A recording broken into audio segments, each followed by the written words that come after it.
மகா, அந்த கடவுளுக்கு கருணையே இல்லையா?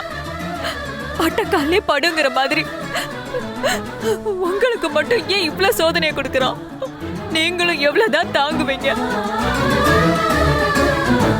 இந்த வீட்டுக்குள்ள குழந்தை வரப்போகுதுன்னு எல்லாரும் எவ்வளவு சந்தோஷமா இருந்தோம். எல்லாம் போச்சு. குழந்தை விட்டாயிடுச்சு. இனி நமக்கு நல்ல காலம் நம்பணுமே. ஆட்டம் பாட்டம் விருந்துன்னு கொண்டாடணுமே. அது அந்த ஆண்டவனுக்கே பொறுக்கல போல இருக்கு. என்ன கொடுமடா இது! குழந்தை பிறக்க போகுதுன்னு சந்தோஷத்துல வானத்துக்கும் பூமிக்கும் குதிச்சியே. உன் பொண்டாட்டி ஒரு வேலை செய்ய விடாம நீயே இழுத்து போட்டு செஞ்சியே செல்வம். விருந்து சமைச்சு எங்க எல்லாரையும் சாப்பிட வச்சு சந்தோஷப்பட்டியே செல்வம். இப்படி விருந்தே விஷமா மாறுற மாதிரி இப்படி ஒரு நியூஸ் வந்திருக்கே. ஷோ, என்ன இது? ஏன் இவ்வளவு சோதனை? உங்க வாழ்க்கையில எந்த விஷயத்திலுமே நல்லது நடக்க மாட்டேங்குதே. செல்வம், அம்மாவை பாருடா, எப்படி உடைஞ்சு போயிருக்காங்கன்னு பாரு.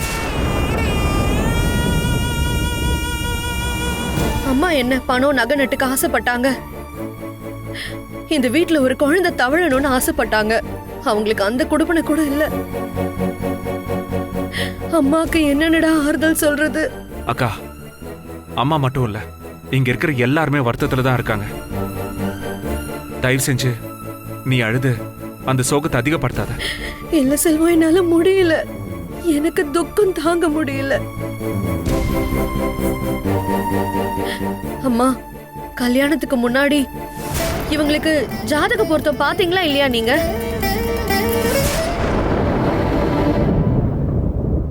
வெண்டிலா, இப்ப எதுக்கு ஜாதக பொருத்தம் அது இதுன்னு தேவையில்லாம பேசிக்கிட்டு இருக்க? இல்லப்பா, புருஷன் பொண்டாட்டியா அவங்களுக்கு ஒரு நல்லதும் நடக்க மாட்டேங்குதே.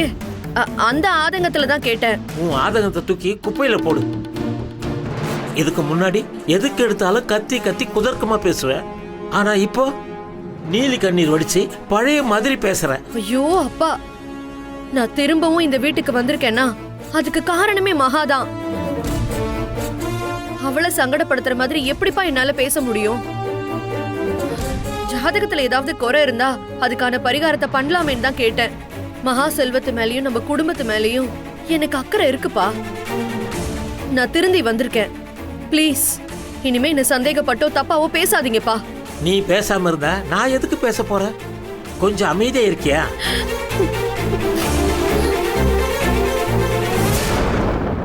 மகா, விஷயத்தை கேள்விப்பட்டதும் நான் கூட அப்செட் ஆயிட்டேம்மா.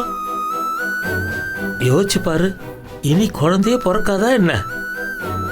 இல்ல இல்ல, உங்களுக்கு குழந்தை பிறக்குமா?